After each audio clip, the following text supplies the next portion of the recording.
ہمیں خوشی ہے کہ بزم ادب اسلام آباد کے تحت ہم یہ بہت امپورٹنٹ تقریب منعقد کر رہے ہیں محترمہ بینا گوئندی کی کتاب ہیروشیما کے آنسو. لیکن میں دلی طور پر جناب افتخار عارف صاحب کا ممنون احسان ہوں. میں یہ سمجھتا ہوں کہ پچھلی کوئی 5-6 دہائیوں سے جس طرح آپ نے نئے لکھنے والوں کی حوصلہ افزائی فرمائی ہے، ناسازی طبع کے باوجود آپ تشریف لاتے ہیں، اس سے جو لکھنے والے ہیں ان کو بہت قوت ملتی ہے، بہت حوصلہ ملتا ہے. تو ہم بہت ممنون احسان ہیں. اور یہی صورت جناب محمد حمید شاہد صاحب کی بھی ہے.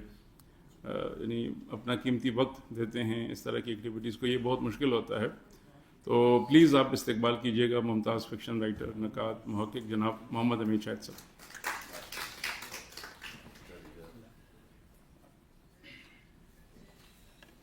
بہت شکریہ جی. اس سفر نامے کے بارے میں بڑی اچھی اچھی باتیں ہو گئیں. جاپان کے سفر نامے جو ہم نے پڑھے ان میں مجتبیٰ حسین کا سفر نامہ بھی ہے، جاپان چلو جاپان چلو. اور مجتبیٰ حسین کے بارے میں آپ جانتے ہیں کہ بڑے شگفتہ لکھنے والے تھے. اور یہ شگفتگی میں یہ دیکھتا ہوں کہ بینا کے سفر نامے میں بھی موجود ہے. بیگم اختر ریاض الدین کا ایک سفر نامہ جاپان کا ہماری نظر سے، اس میں جاپان کے علاوہ بھی ہیں، لیکن اس 7 سمندر پار اس کا پہلے حصے میں اگر دیکھیں تو وہ جاپان کی طرف گئے تھے. اور بڑی دلچسپ ایک جملہ مجھے یاد آتا ہے اس سفر نامے میں. وہ کہتے ہیں کہ جاپان کی جو مرد ہیں ان کے چہرے ان کی عورتوں کے مقابلے میں بڑے ستے ہوئے ہوتے ہیں، اور اگر عورت کا چہرہ وہ 5 سیر کا ہے، یعنی سرخ گوشت کا، تو عورت کا کوئی 3.25 کا ہوگا. لیکن وہ ان میں ایک بیگم اختر ریاض الدین کا جو سفر نامہ ہے اس میں انہوں نے ایک کوشش کی کہ وہ گھروں کے اندر بھی داخل ہوئیں. یہ بات جو ہے ہم نے بینا کے سفر نامے میں بھی دیکھی ہے. یہ سفر نگار جو ہے وہ صرف سڑکوں کے اوپر گھومتے ہوئے، بازاروں کو دیکھتے ہوئے اور ایسے ہی گزر جائے عمارتوں کو اور اس طرح کی چیزوں کو دیکھتے اور ان کی تعریف کرتے ہوئے. ہمارے اکثر سفر نگار یہی کرتے ہیں کہ بس میں بیٹھے ہوئی ہیں یا سواری لے رہے ہیں یا سڑک پہ گزر رہے ہیں یا کسی سٹور کے اندر داخل ہو جائیں گے تو وہ اس کی تفصیلات بتاتے بتاتے وہ گزر جائیں گے.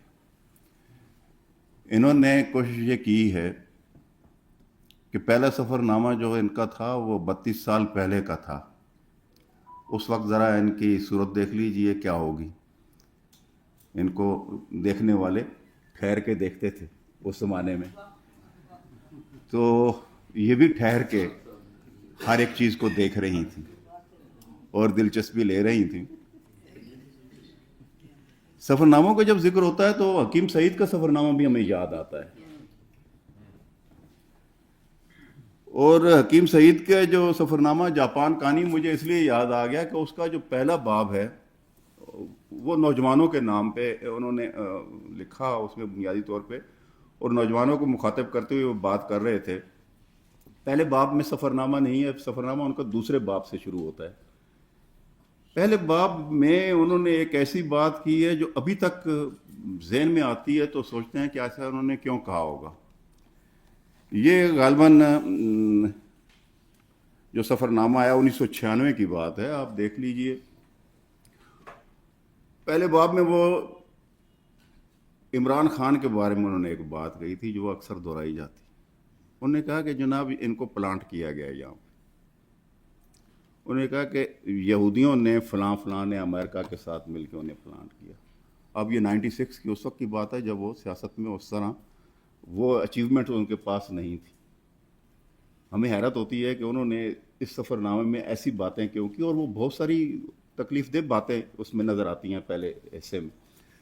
لیکن وہ جاپان کا سفر نامہ بنیادی طور پہ وہ اس میں یہ ثابت کرنا چاہتے ہیں کہ بھائی یہ جو محنت ہے، مثلا انہوں نے کہا کہ وہاں لوگ جو ہے آہستہ آہستہ نہیں چلتے، یوں لگتا ہے جیسے دوڑ رہے ہیں، ہر وقت کام کے لیے، مشقت کے لیے وہ بھاگ رہے ہیں.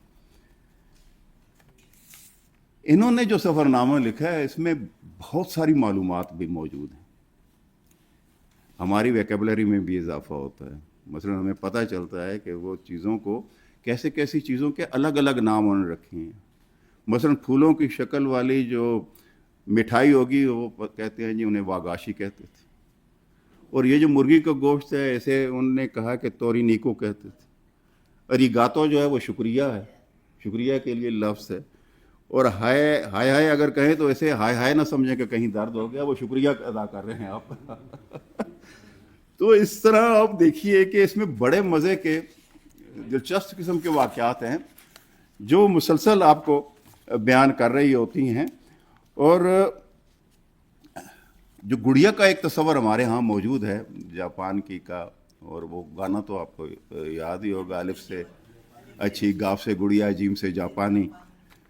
तो वो ज़ाहिर है इसीलिए था कि हमारे यहाँ एक जापान की औरत का एक तस्वर जो है वो गुड़िया जैसा ही है, बड़ी नर्म नाज़ुक। और ये जो गाना था ये अहमद रुश्दी ने गाया था, और खामोश निगाहें फिल्म थी, हमने देखी कई दफ़ा उसको जाके। सर थोड़ा गा दो। नहीं मुझे कहाँ गाना आता है, ये तो मैं आपको कहूँगा ना कि इन्होंने उसका उस हवाले से जब बात कर रही थी जापानी गुड़िया की, तो एक बड़ी मज़े की नज़्म नुमा इन्होंने चीज़ लिख दी है इसमें। जापानी गुड़िया नरम व नाजुक रूई के जैसी, पंख परत मटकाती वो धीरे धीरे चलती है, बोलते बोलते। इस तरह इन्होंने बहुत खूबसूरत सा एक पूरे सफ़े के मंजूम जो है उसको खराज की। फिर उन्होंने बताया है कि कैसे जब हम घरों में दाखिल होते थे और कैसे उनकी तहज़ीब, उस तहज़ीब को उन्होंने हमारे सामने, हमें दुख होता है जब ये ज़िक्र करती हैं उधर का और फिर इधर का करती हैं कि हम कैसे अपनी तहज़ीब छोड़ रहे हैं, और जब उधर का करती हैं तो हमें कितना अच्छा लगता है कि देखें वो अशख़ास जो हैं वो बैठने के, उठने के, सारे आदाब, घर में दाखिल होने के, कैसी खूबसूरत तहज़ीब है जिसे उन्होंने संभाल के रखा हुआ है और उस पर वो फ़ख्र कर रहे होते हैं। ये इन्होंने मुड़ मुड़ के पीछे देखा है एक पाकिस्तानी होने की हैसियत से, और बहुत सारे मकामात ऐसे आते हैं जिनमें वो मुकाबला करती हैं। मसलन एक जब ये अपने होटल में पहुंचती हैं और कई स्टोरीज़ ऊपर जाके अपने कमरे में जाती हैं, तो यकदम देखती हैं कि घर तो, कमरा तो बड़ा साफ़ सुथरा है, और कमरा साफ़ सुथरा है तो इन्हें याद आता है कि मेरे पास तो जितना असासा था, पैसे जो थे वो तो मेरे उस पर्स में थे, और पर्स मुझे नज़र नहीं आ रहा जो भी था।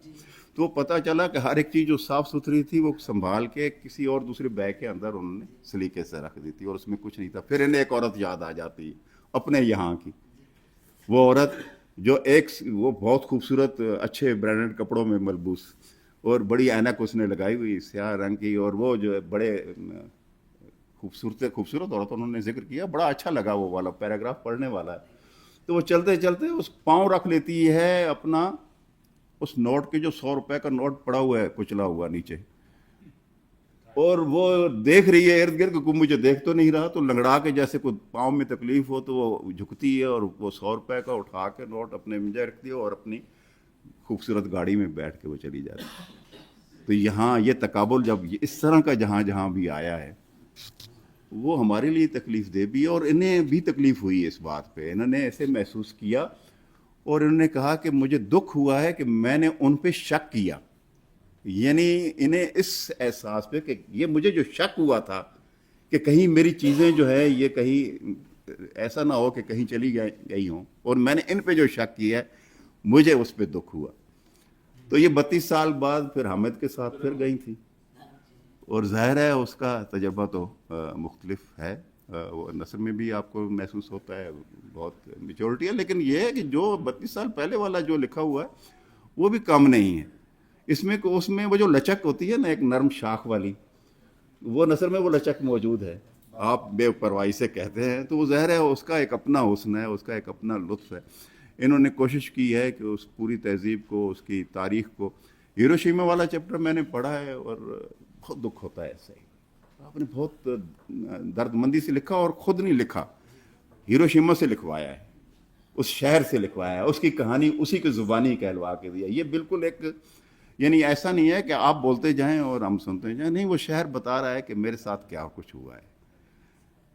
तो یہ جو لکھنا ہے دراصل یہ صرف سطریں لکھ دینا نہیں ہوتا، اس کے اندر احساس بھی رکھنا ہوتا ہے، اور انہوں نے اس کے اندر اپنے محسوسات کو اور اپنے احساس کو رکھا ہے. بہت شکریہ جی. مائک کوئی گڑبڑ